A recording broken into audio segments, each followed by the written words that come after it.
करने जा रहे हैं, जो संत लूकास अध्याय 15 पद संख्या 11 से 32 तक से दिया गया है। किसी देश में एक धनी व्यक्ति रहा करता था, जिसके 2 पुत्र थे।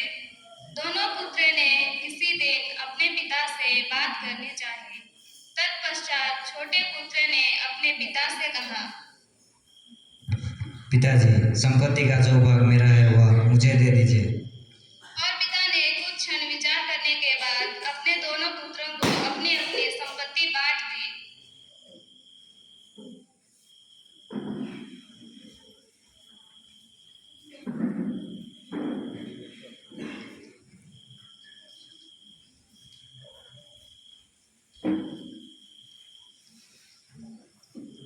कुछ दिनों बाद उसका छोटा बेटा अपनी संपत्ति बटोरकर किसी दूर देश के लिए निकल पड़ा और वहां उसने भोग विलास और वेश्याओं के ऊपर अपनी समस्त संपत्ति उड़ा दी।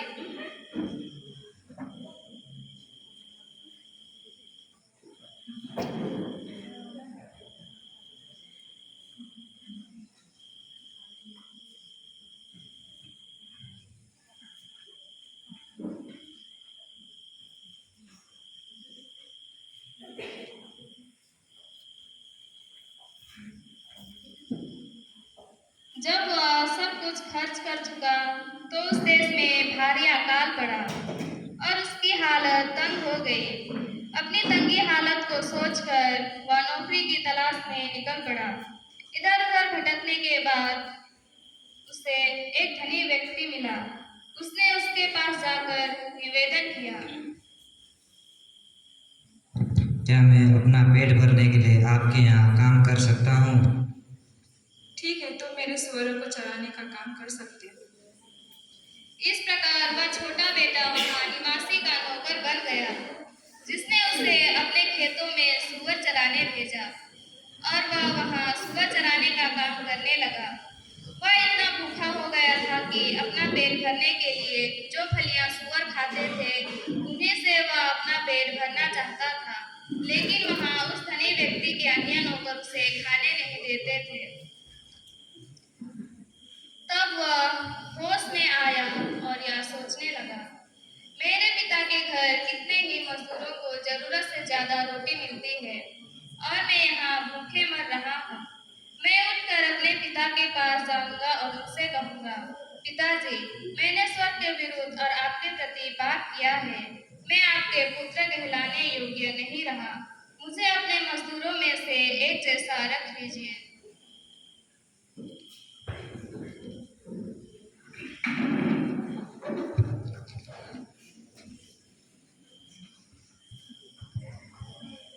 तब वह उठकर अपने पिता के घर की ओर चल पड़ा। चलते चलते उसकी हालत और कमजोर होती जा रही थी। वह दूर ही था कि उसके पिता ने उसे देख लिया और दया से द्रवित हो उठा। पुत्र के प्रति पिता का प्रेम उमड़ पड़ा और वह अपने पुत्र को दौड़कर गले लगाया और उसका चुंबन किया। बेटा, तुम इतने वर्ष से कहाँ थे? तुम्हारा यह हालात कैसे हुआ? मैंने स्वर्ग के विरुद्ध और आपके प्रति पाप किया है। मैं आपका बेटा कहलाने योग्य नहीं हूँ। परंतु पिता ने अपने नौकरों से कहा, अच्छे से अच्छे कपड़े लाओ।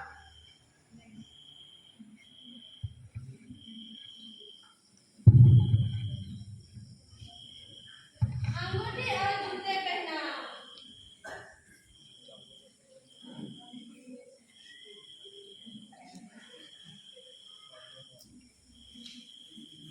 मोटा बछड़ा लाकर मारो, हम खाएंगे और आनंद मनाएंगे, क्योंकि मेरा बेटा जो मर गया था वो जी गया, जो खो गया था वो फिर मिल गया। इतना कहकर वे अपने पुत्र को घर के भीतर लेकर खुशी से गाने और आनंद मनाने लगे।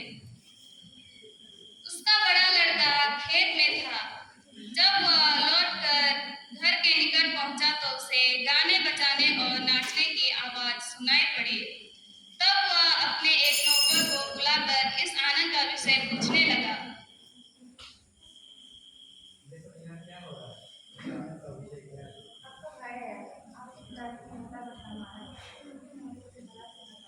इस पर वह क्रोध हो गया और घर के अंदर जाने के बजाय घर के बाहर ही बैठ गया। तब नौकर ने अंदर जाकर उसके पिता से इस विषय में कहा।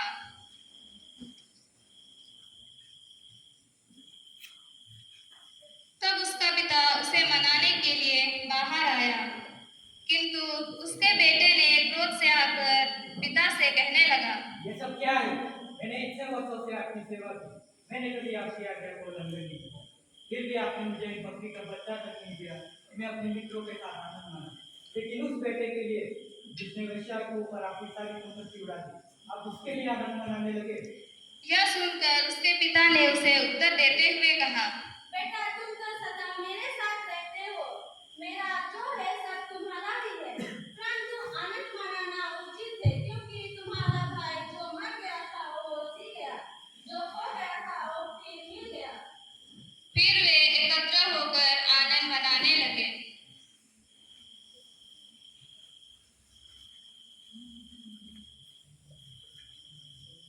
हमारा यह छोटा सा नाटक यहीं समाप्त होता है। धन्यवाद। सभी युवकों को उनके सुंदर प्रदर्शन के लिए धन्यवाद देते हैं। अभी स्टेज पर जीटी मार्कस लाइन के युवक युवती अपना नाटक के साथ प्रस्तुत होंगे।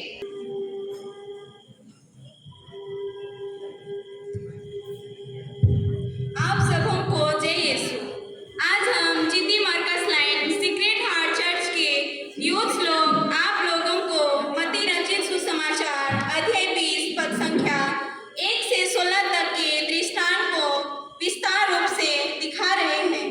तो आइए प्रियो, अभी हम मत्ती रचित सुसमाचार अध्याय 20 पद संख्या 1 से 16 तक के दृष्टांत को विस्तार रूप से देखें व जाने। यह उस समय की बात है जब प्रभु यीशु अपने चेलों को स्वर्ग राज्य के विषय में समझा रहे थे। उन्होंने दृष्टांत के माध्यम से अपने चेलों को समझाते हुए कहा, आज मैं आप सबों को स्वर्ग राज्य के विषय में कुछ बताना चाहता हूँ।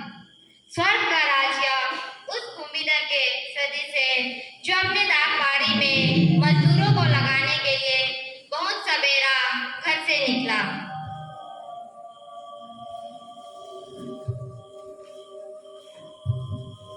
भूमिधर मजदूर खोजने निकला ताकि वह अपने अंगूर के बगीचे में उन मजदूरों को काम में लगा सके।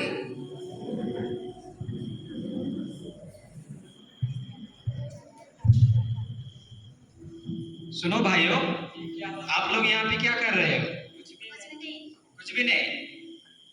मैं आप लोग को एक काम दूंगा, करोगे? कितना दिन मिलेगा? मैं आप लोग को एक दिन दूंगा, चलेगा? मेरे दागबारी में जाओ और वहां पे काम करो, ठीक है?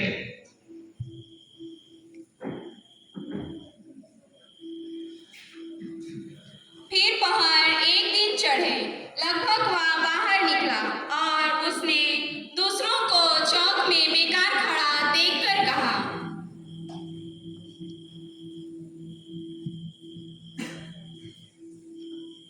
आप लोग दिन भर यहाँ पे क्यों खड़े हो? मेरे दागबारी में जाओ, वहां पे आप लोग को काम मिल जाएगा, ठीक है? मैं आप लोग को उचित मजदूरी दूंगा, ठीक है?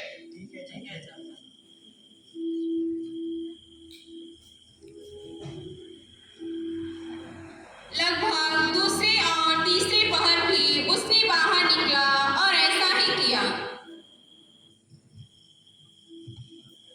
सुनो भाइयों, आप लोग दिन भर यहाँ पे बेकार क्यों खड़े हो? मेरे को अभी तक कुछ काम ही नहीं मिला, इसलिए भी घर पर ही। मेरे दागबारी में जाओ और वहां पे काम करो, ठीक है? ठीक है।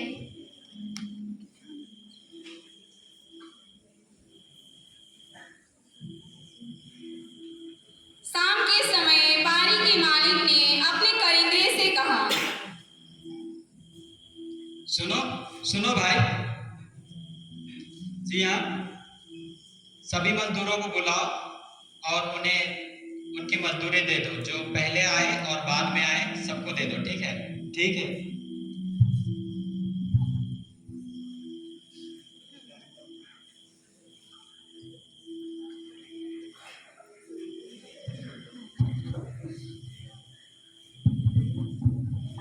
सुनो सुनो सुनो, शाम हो गई है, हाथ पैर धो लो और इधर आओ, मैं तुम लोगों की आज की मजदूरी दूंगा।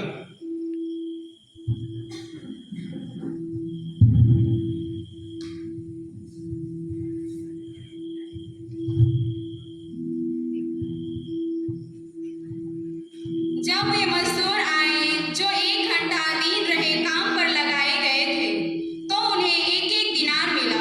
जब पहले मजदूर आए तो वे समझ रहे थे कि हमें अधिक मिलेगा, लेकिन उन्हें भी 1-1 दिनार ही मिला।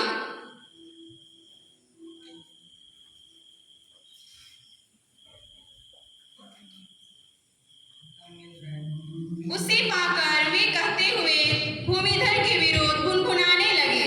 तुम लोगों के समान दिनार मिला। हम लोग तो 1 घंटे के पहले आए थे वो लोग से, और हम लोग बराबर चलो बोलते हैं। मालिक जी हाँ, हम लोग तो सुबह से काम कर रहे हैं, फिर भी उन लोगों के समान दिनार कैसे मिला? तो हम लोग के सामने अन्याय है। तब भूमिधर बोला, भाइयों, मैंने तुम लोगों से कोई अन्याय नहीं किया। क्या मैंने काम में आने से पहले ही तुम लोगों को कह दिया था कि 1 दिनार मिलेगा? यह उचित नहीं कि मैं अपनी संपत्ति अपनी इच्छा अनुसार उपयोग करूं? मेरी इच्छा है कि तुम लोगों को जितना दिया है उन लोगों को भी उतना ही दूं। और फिर कभी नहीं आएंगे।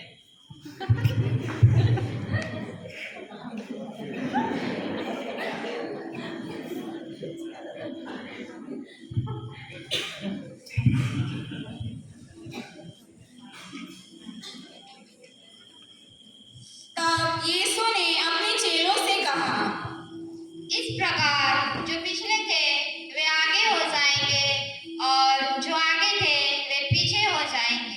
स्वर्ग का राज्य में सबों का बराबर का अधिकार है। प्रियो, यह दृष्टांत हमें ईश्वर के अनुग्रह के बारे में हमें बताता है। इस दृष्टांत में भूमिधर यीशु है, दाग की बारी यह संसार है, मजदूर हम सभी विश्वासी लोग हैं, काम का दिन हम सभी विश्वासियों का जीवन काल है, तथा दिन की समाप्ति वह समय है जिसमें लोग अपने जीवन का हिसाब देने के लिए और प्रतिफल पाने के लिए सिंहासन के सामने खड़े होंगे। और दिनार जो मजदूरों के रूप में दी जा रही थी वह अनंत जीवन के प्रतिनिधित्व करती है। इस संसार में यह भी देखते हैं मित्रों कि जो लोग सालों में मसीह में हैं, वे उन नए मसीह लोगों को देखकर जलते हुआ मुस्कुराते हैं। वे बात में मसीह में हैं। इस दृष्टांत में जब आखिरी में काम कर रहे लोगों मजदूर को जब समान रूप में मजदूरी दी जा रही थी, तब सुबह से काम कर रहे मजदूरों के मन में अधिक मजदूरी पाने की इच्छा हुई, अर्थात यहाँ वे लालच करने लगे थे, जो हमें यह बताता है कि हमें परमेश्वर का राज्य का काम निस्वार्थ भाव से करना चाहिए, लालच से नहीं। धन्यवाद। यीशु मसीह दाखिल धाम हरी डालियाँ, यीशु मसीह दाखिल धाम हरी डालियाँ, डालियों में खिलता है सुंदर फूल। हाँ, यीशु डालियों में खिलता है सुंदर फूल। यीशु बिना जीना नहीं, मसीह बिना जीना नहीं, यीशु बिना जीना नहीं, मसीह बिना जीना नहीं। हाँ, यीशु डालियों में खिलता है सुंदर फूल। हाँ, यीशु डालियों में खिलता है सुंदर फूल। सभी युवकों को सारे दिल से धन्यवाद देते हैं। यही हमारा अंतिम बाइबल बेस्ड ड्रामा था।